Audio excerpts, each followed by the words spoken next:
The guy with the clipboard has been replaced by the AI app, and it's faster, it's more efficient, and it's more transparent. And I'm going to stop this right here. And all you're thinking like, well, he's replacing the guy with the clipboard. No, the clipboard guy is not doing clipboard anymore. He's at the office getting these sent to him. He's just doing his job differently. You're not replacing humans. You're just making their job easier, quicker, faster, and more economical. That's right. Who doesn't love that? Business with a servant's heart. Welcome to the podcast. Ramona.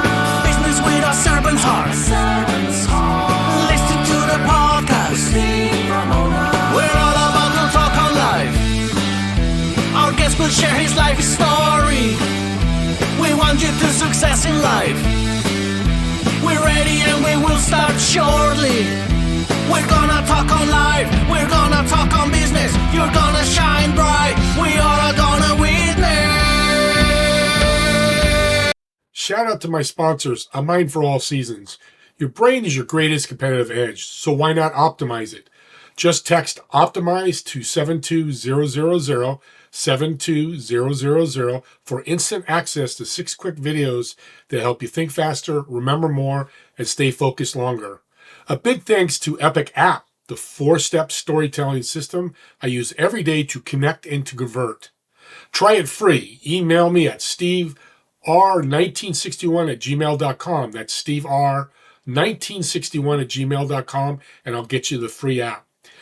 Doing Business with a Servant's Heart was just named top 6 in small business marketing. Thank you, everybody, for listening and watching. Welcome, everyone, to Doing Business with a Servant's Heart podcast, your AI version, I'm going to say today. AI is everywhere. We're going to talk how AI can be a servant's heart. Yes, it can be. It can be humanized. Let's start off with our little grateful quote of the day. I started that this year and really want to give you some inspiration for your day. And today's is, you're amazing and you deserve all the wonderful things in life. Don't we just love that? And you do deserve it.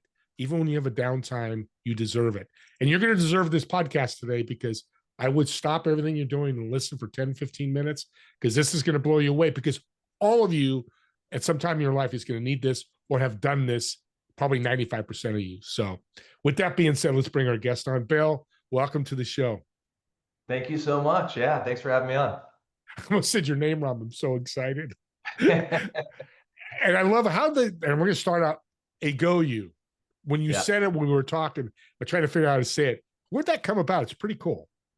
Yeah, it's pretty funny. I've started, a couple companies. I've been an entrepreneur for about 21 years, and I figured out along the way that starting your company with the letter A can have some benefits. You're the first one on the list. And GOU in Japanese means moving. And then the last piece to the whole pie is there's an A GOU reef down in Puerto Rico where I live. So just thought it was a pretty cool name. And the other thing is I learned the hard way, is making up a name that doesn't exist anywhere else makes you really easy to find on Google. So Bing, Google, words like that are just completely unique. So all of it came together and we thought it was a pretty cool name.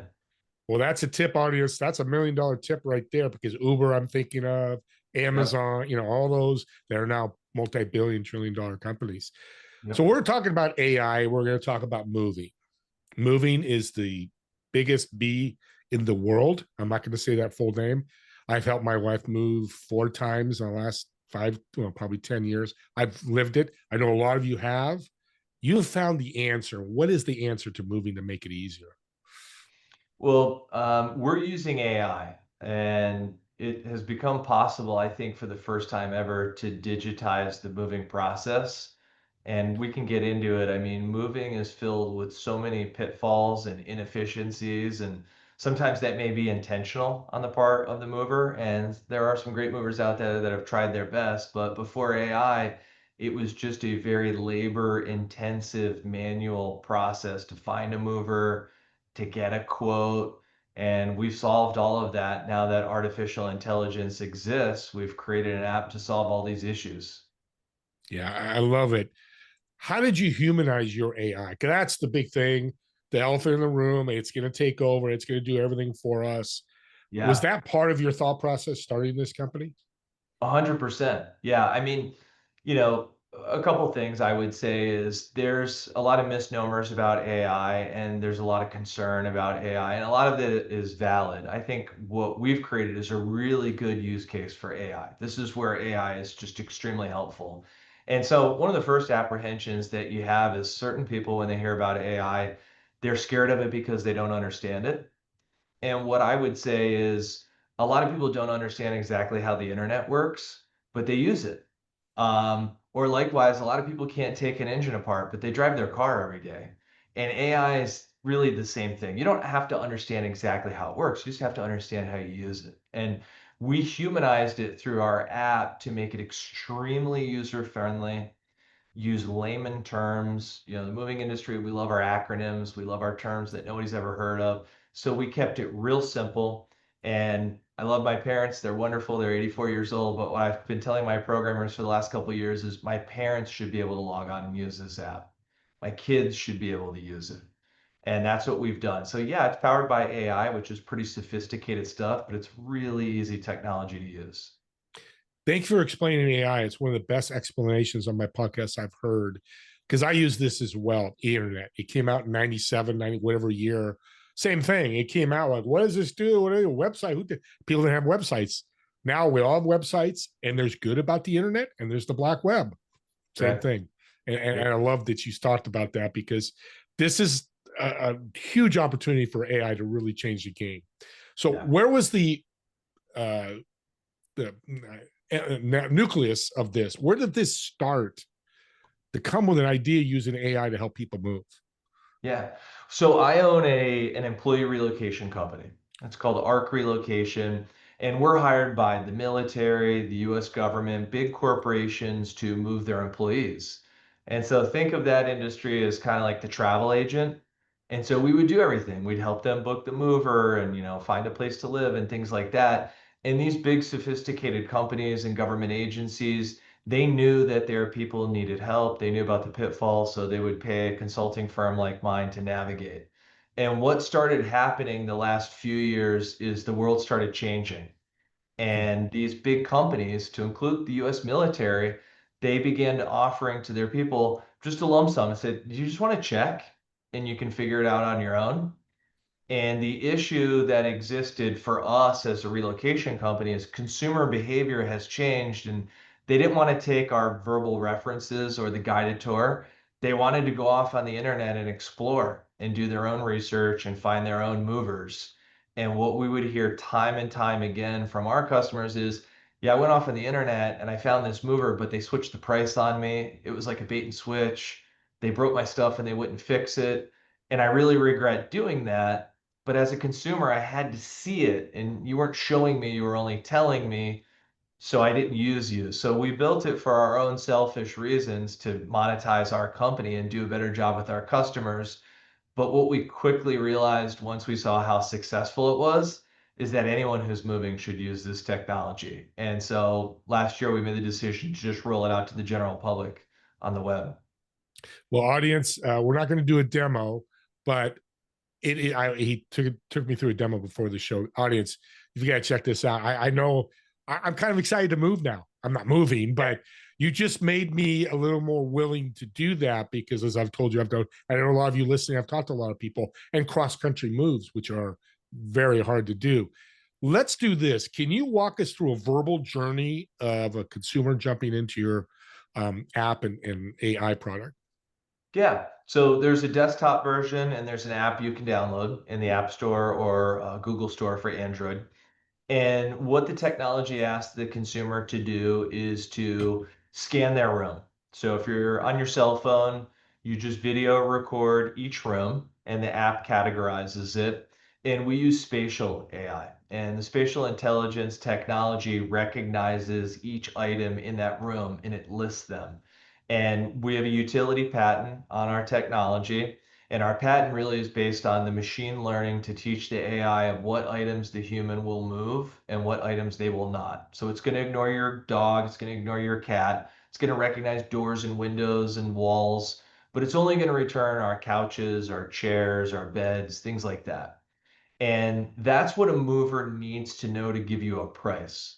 So once you've scanned your rooms and you've told the app, this is what I have to move, the app will then immediately return the price from all the top moving companies. And that comes from APIs where we connect to some movers pricing software. Other movers have uploaded their rates to the back end of our website. And then once you see their price, we've also pulled back the curtain on performance. And so we're doing a lot of third-party validation. We're linking out to the Better Business Bureau. We're linking out to Yelp. We're linking out to their U.S. Department of Transportation license. So if you can see if that mover's had any complaints against them, how many years they've been in business. And so we've, created an ecosystem that a lot of consumers are used to with like an Amazon marketplace where you can look at the power sellers and you can look at price. And we've really digitized this industry that hasn't changed in 100 years. The guy with the clipboard has been replaced by the AI app, and it's faster, it's more efficient, and it's more transparent. And I'm going to stop this right here. And all you're thinking like, well, he's replacing the guy with the clipboard. No, the clipboard guy is not doing clipboard anymore. He's at the office getting these sent to him. He's just doing his job differently. You're not replacing humans. You're just making their job easier, quicker, faster, and more economical. That's right. Who doesn't love that? I'm listening to Bill. You're awesome. I'm going to just met you, but this is awesome because I'm thinking, how many families out there are people thinking like, hey, it's February. We need to move in August. What's it going to cost me? I could jump on there, put the August date in and go, it's going to cost me $8,000. When do I move in August or a budget for August? Because I know it's going to cost me around this price. You're solving that problem as well, right? Yeah. Yeah. I mean, the budgeting aspect is huge. You can play with all sorts of variables. Yeah. August is peak moving season. They may notice, and the app will guide them on this and prompt them on this. If you change the date, the price could change. If you can push your move till September, once school started, it's gonna be a little cheaper because all the moves are happening in July and August. And you have transparency on pricing. You delete your couch, you see the price go down. So consumers are always like, what should I sell? What should I move? Does it make sense to move this, or does it make sense to just buy new? You can play with all those scenarios in the app and really make this a much more scientific process than it's ever been before. It's much, much bigger than I thought. Holy moly. I saw the demo. I'm like, this is much bigger. Now, what do people do if they have a favorite mover that's their second or third move? And Joe Smith Moving is who they like to work with. How can they make that happen amongst with your company in the app? Yeah, I mean, we're growing organically. So we have a little button on our website that says become a mover. And we vet movers up front before we'll let them into our platform. And, a lot of people that we talk to will use the app and they may have an estimate in their back pocket. Their favorite mover may have come out, a couple days before they downloaded the app and began to look at pricing. So they're certainly welcome to still do that. But as our app grows, I think the more movers we have and the more choice and competition that we can offer to consumers, the better. So, if anyone's listening to this and they have a moving company that they think the world of, we're trying to spread the word and tell them, hey, you should go to this website and join their platform. You're really good. And this seems like a great way to get new business for free because we don't charge for leads. We're not an affiliate marketer. We're embracing that Uber, that Amazon model where we're connecting people and we're not a lead aggregator. Revenue share is a servant's heart. That is one of the definitions of it is me and my business partner, Max, say all the time, 1% of a billion or 1% of a million. We're doing quite well. We don't need the whole 50%. So an audience, this is big because the other thing you could do is use your app, check the prices and go to your favorite company and go, they're $5,000 and these guys are $2,500. Hey, XYZ company, I'm getting quotes for $2,500. So there's so much to this that you could do. I see why you're smiling a lot. This is pretty big. So part of your business is the patent. And I don't talk a lot of patents, but I know people in my audience are looking to do patents or wondering how important are they? How important really are patents? And why would you want one? I don't know. It remains to be seen. I thought it was pretty cool to get a utility patent. I think there's different opinions out there about how enforceable a patent may be or how important it is. We knew that we had an idea that was very original. This has never been done before. So we wanted to protect it. We wanted to get that issued. I just got our patent issued, and we got a little report from our patent trademark attorney and our reviewer, I think they call it. It also came with her statistics of how many patents she rejected and how many people actually got an issued patent. And about 92% of applicants never got an issued patent.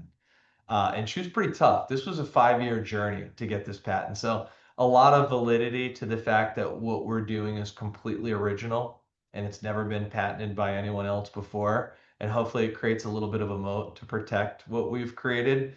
But it's not the only moat we have. I think there's a lot of things that came together at the right time to make a GOU possible. And I think it would be hard to replicate. And it's going to be hard to replicate. So we're excited about how special and unique this is. It's a good answer. I like that. It's not for everybody, and I'm cliff noting it for you. It's much better how you said it, but yeah, it's not for everybody. But look into it. It might be a great opportunity for your business. Yeah, yeah. So you've been in tech for a while, ARC, and now a GOU.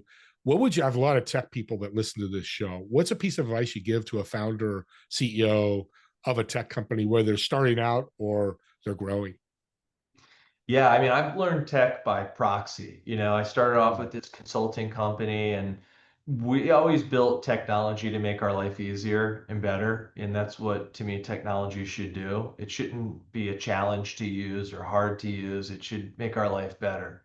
And, I would say that's sort of my guiding light is if technology can make your life better, you're going to bring value to yourself or to others. And so some of the technology we've built, like setting up APIs, it stopped a lot of duplicate data entry. And we said, okay, well, we have to hire less people because, we're not going to have all these people doing data entry all day. Or maybe those people can do something more important than just data entry. And then when a GoU came along, again, it was an internal goal, problem that we were trying to fix. But the light bulb went off that the world can benefit from this technology, not just people who are relocating, but anyone who's moving should have access to technology like this. So that's always been my advice and my start is if it solves a problem, it probably has value. And I love that. And I tell tech companies all the time, it's got to be a win-win. It's what you're saying. Same thing. It's a win for the consumer. It's a win for the company. And, don't just put apps out there for $9.99 and people pay them and they never use them. I was in the health club industry, and that was the big thing in the 70s and 80s and 90s, 2000s was you bring on 15,000 members and 1,000 people use your club. That's not serving them. That's just taking their money. So I appreciate that. Data, that's the other thing that everybody in this audience should listen to. How important is data today than it was 10 years ago? I think it's everything, and I think we're starting to figure out how to use data. The guy with the clipboard was collecting a lot of data, but it was written down on a piece of paper. And if you used it, it took a lot of effort. And so we're collecting data more effortlessly. You saw the AI in a matter of seconds, it's digitizing an inventory list of someone's life. And now there's a lot of ways that you can use that data. We're educating the mover and saying they have a glass tabletop. You should be sure to bring the supplies to create that and protect it properly. Or they have a wine collection. Maybe we want to prompt the user and say, would you like this to be transported in a temperature controlled environment? So, it's really all about using your data to increase your efficiencies or your customers' efficiencies. And that's what we're trying to do. Moving is always ranked as life's most stressful event. You started off talking about that. It's like top 5 every time. And that's because there's so much complexities that come with it. It's a huge consumer event in their life, right? Like I might have to get a new cell phone provider. I might switch banks. I might need to switch insurance companies, all sorts of things. And so if we're collecting the data of what a consumer may need to do, technology should give them the options to do the things they do more easily and more efficiently. And that's our end goal. We want to become an end-to-end moving platform. We're starting off with selecting the movers, but there's a million other things that consumer needs to do. And now that we've collected the data, we should make that easier for them through our platform. And the movers win because this is not something that's like insurance. You pay insurance, you pay your car payment. It's like buying a car. You buy a car every 5 whatever years. I said 2 to 3 years, it might even be longer. It's been 3 years since we've moved. but the three, I got to move next year. I got to, who was I work with? Who was it? I don't have to Yeah. worry about that more. I just come, I give a go you and pop in where I want to move to, and away we go. This is brilliant. You and your team, kudos to you. So to end the show, get kind of more information. What is Bill thinking a GOU is going to look like in the next 2 to 3 years? Because I know it's going to change. Yeah, definitely. I think the next step that we're going to take, we're currently in our go-to-market strategy. We're signing strategic partnerships that make a lot of sense, and we're excited to announce our first big one here, hopefully in the next couple days or a week at the most.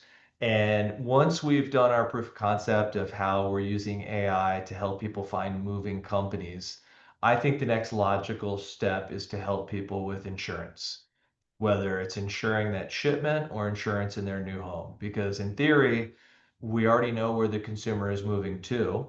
We have a digital inventory of what's in their house. So the app should ask them, would you like to get insurance quotes? And if that consumer says yes, again, it's not a lead aggregator. We're not going to go back, where we were just a couple months ago and say, cool, we'll have them call you. The app will return an exact insurance quote from all the top insurance company. And the consumer, again, can shop pricing. They can look at their customer service reviews. They can chat with them, all the things they can do with the movers. We've built this ecosystem. So now we can just cross-pollinate into the different products that they're going to need. We've already collected the data. We already have it. Why not use it to help the consumer on all the things they need? And data is gold for you consumers out there. For me, you, Bill, everybody. When you got more data like that, we talked about on the show, do multiple things. Yep. Let's end with a fun quote. First, I want to ask you last question, came to my head. So this is not perfect.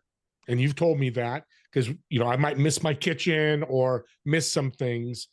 Yeah. Is that worked out through the mover? The mover comes in and goes, oh, you didn't put the bedroom in there and not that big. But how's that work out when it's not 100% accurate? Yeah, thanks for asking that. The AI is extremely accurate. The AI, what we're tracking, has about 3% accuracy. 97% accurate. It's only missing 3% of things. And that's getting better and better every day. It's the human that's not perfect. Because like you said, they might forget to open up their drawer, they might forget to open up their closet, or they might forget to shoot the attic. And so the app is all about transparency. So once a move is booked, the app asks the mover whether they are going to guarantee their pricing as a not to exceed quote. I mean, it can only go down, it can't go up. If the mover says, no, I didn't see a closet or they didn't open up the drawer, it immediately prompts both parties and says, the mover's going to call you. They might send the guy with the clipboard out. You have 5 business days to bound this quote. If you don't, you need to honor your price in the app. So we've eliminated the price surprises. We don't want to play that game anymore.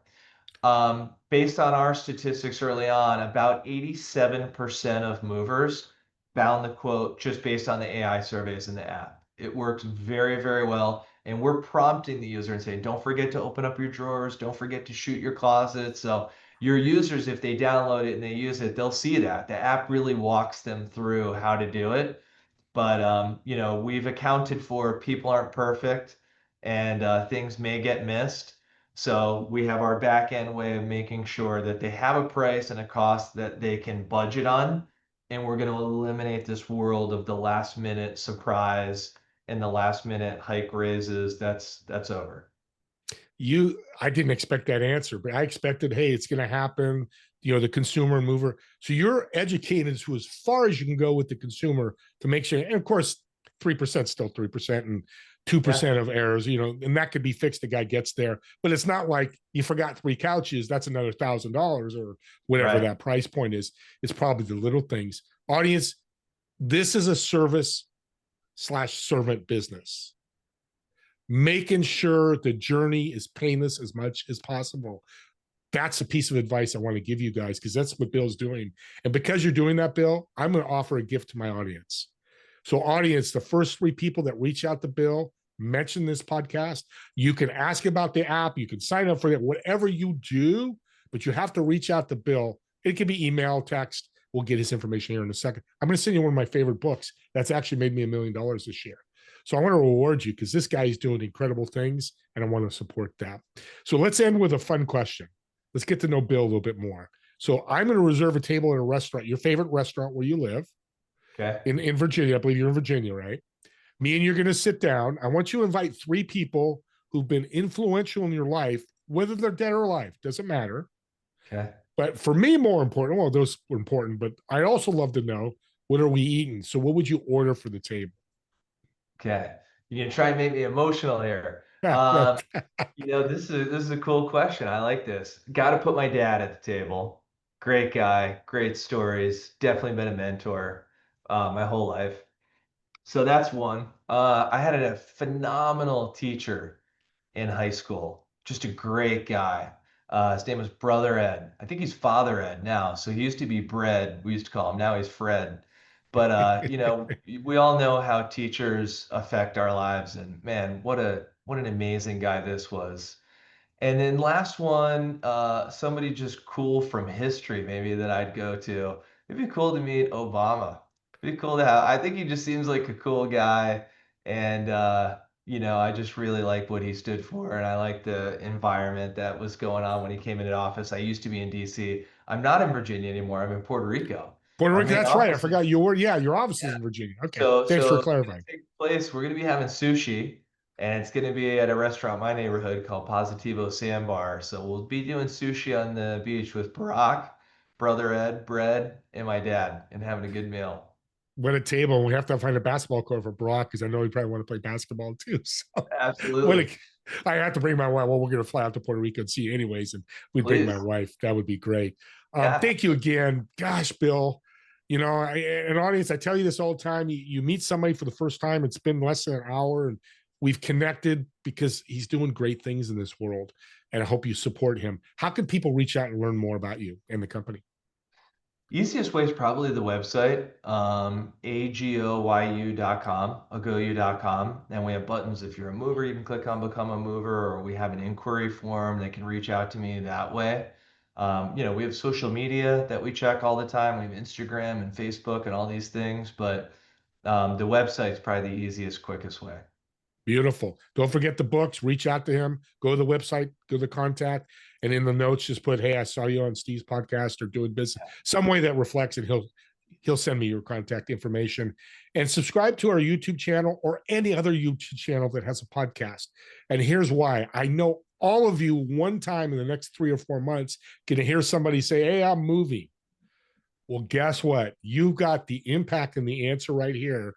And I'm going to do it. Actually, I'm going to share it with somebody probably tomorrow that was talking about moving. And they reach out and they jump on the app and they use it. You just made a huge impact. Yeah. If we do more of that in 2026, we'll change the world. With that being said, I want to thank everybody for watching. Me and Bill want to thank everybody for watching or listening to this podcast. And we'll see you all in the next episode of Doing Business with a Servant's Heart. Have a great day, everyone.